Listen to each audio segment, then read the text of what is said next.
What happens at the moment of death? It's worth exploring. Hands and feet, they become cold.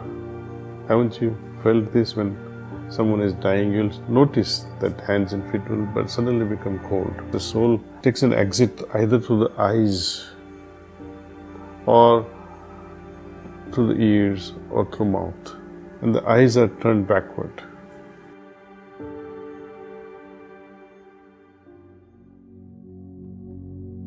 Aren't we all fascinated by this question?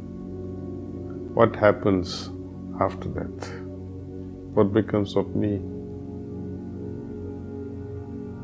Don't we ponder also what was I before I was born? So somewhere I must have died in the past. So when I die now, I'll become someone, something. And this circle goes on and on and on, unless, of course, this new mechanism which yogis have invented, from their experiences they have claimed that there is a state that is of a liberation or a moksha. And what happens to an individual soul that is liberated? Does it mean he will not be incarnated again? Not really. True liberation is where you have total freedom, absolute freedom of being born again or not. You may choose to be born or you may choose not to be born again. See? Time is a big thing. Gita, Lord Krishna says, Kalosmi, meaning I am time. Time creates and time alone kills. This is the inevitable law of time. What happens at the moment of death? It's worth exploring. When death is about to come, first of all, the element of earth is withdrawn from the basic plexus. We call this plexus as Muladhara Chakra. And once this earth element is withdrawn from Muladhara Chakra, it moves up to Swadhisthana Chakra, hypogastric plexus. This is the place of water element. The earth element is then converted into water. Hands and feet, they become cold. Haven't you felt this when someone is dying? You'll notice that hands and feet will suddenly become cold. This is the dissolution of water.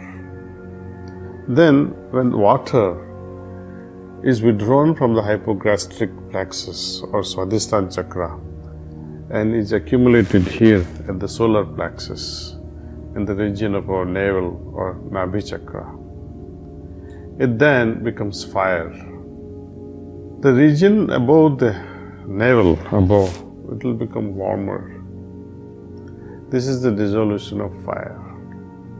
Then the fire is gradually withdrawn and moves upward to cardiac plexus, Anahata or Hridaya Chakra, where it meets with air, mixes with air of the heart region. And the whole body, it begins to tremble. This is the dissolution of the air element. After that, the air of the cardiac plexus is withdrawn to the ether element, and it somehow dissolves the element which is present at Kanta Chakra or pharyngeal plexus. There, a sound is produced at this Visuddhi Chakra. With this sound, once the sound is produced, what happens? The soul takes an exit either through the eyes or through the ears or through mouth, and the eyes are turned backward. Now the element of Brahman, which is found in the individual soul, is also withdrawn. This is at this point, precisely the eyes, they turn back and now they merge in the Virat element. If the soul is liberated, then mixing with the Virat element becomes possible after exiting from Brahmarandra, which is from the back, where generally, you must have seen elderly people of bygone days used to keep a choti or a ponytail on the back.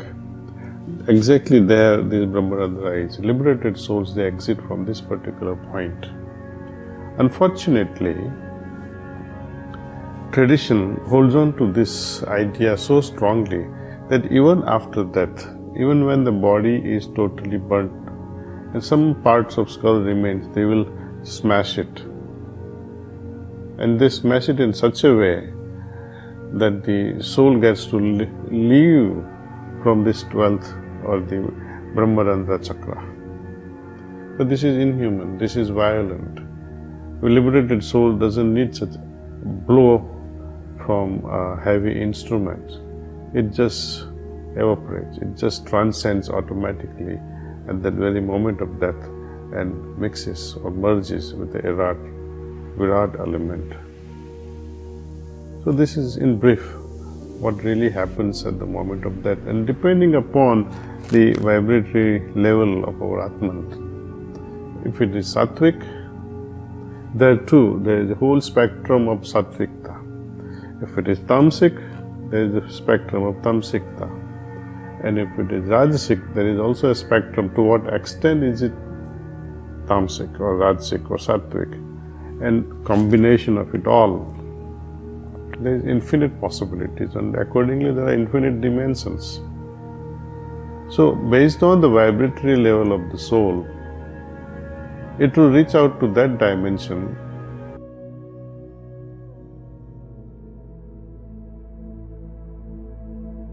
So, in one way, when we are meditating, what generally happens? There are a few things. One is, you are beginning meditation with an idea that source of divine light is in my heart, or the divine light is present in my heart. Okay. Next thing, some thoughts may come and disturb this very pious idea. It goes away in some cases. Then what happens? You lose awareness at some time.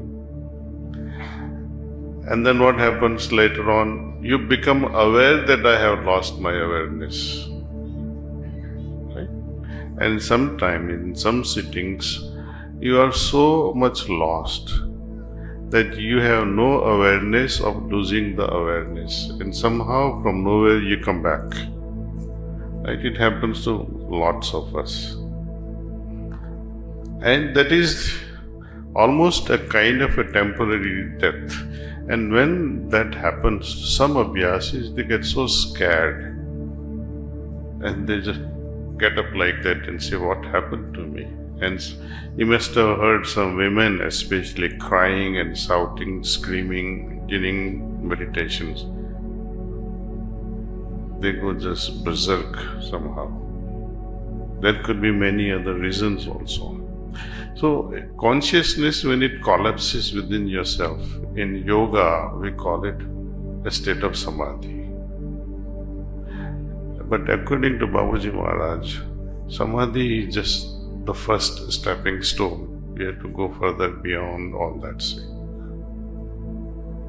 Samadhi, where you are losing your complete awareness at one moment, and where you are still having some level of awareness. That's the most beautiful thing that can happen to anyone. That is called Turiyatit state in Yoga Shastras. Now, when that awareness is also collapsing that you are lost, then you feel as if for a moment you are dead. So in a way, practicing meditation is a training somehow of dying consciously. At the moment of death, you have no fear then. You are always ready. If it comes tomorrow, why tomorrow? If it comes now, hallelujah, so be it. I am ready. Because there is no fear. And you have already experienced that collapsed state of Samadhi, the consciousness. And death is not very different from it. In fact, death is a sudden explosion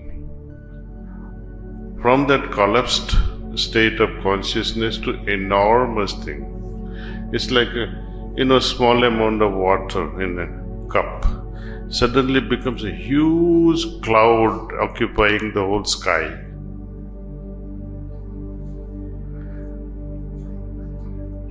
So a yogi of that caliber somehow is everywhere. His consciousness, his awareness is everywhere.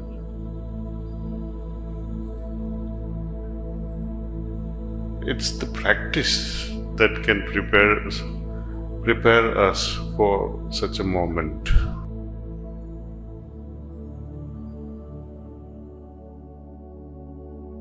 Believe in ghosts and they believe in spirits. They believe in the spirits of grandfather and great-grandfather and elders. When we look at such things, do you believe or you don't believe? When you ask me that question, I would say, yes, I do believe in all that. I do believe that spirits are there. I do believe that ghosts are there. I do believe that elders' soul can guide us. Now, in order to take the benefit of great souls, elders who are willing to guide you, what should be my role in the whole equation? What should be my preparedness so that I can receive the guidance according to their desire? Sometimes they say something and you don't listen properly. Even when you are, let us say, face to face with your father who may be alive, your mother who is alive, and she says, do this, boy, or my dear daughter, do you really do it? Even when you hear it with your ears? No, you don't. Often we fight, isn't it? We fight with Papa and Mommy. So, no, I will not do it. And when they are no more with us, or our grandfather wants to tell something to us, Papa is talking to us in the form of spirit.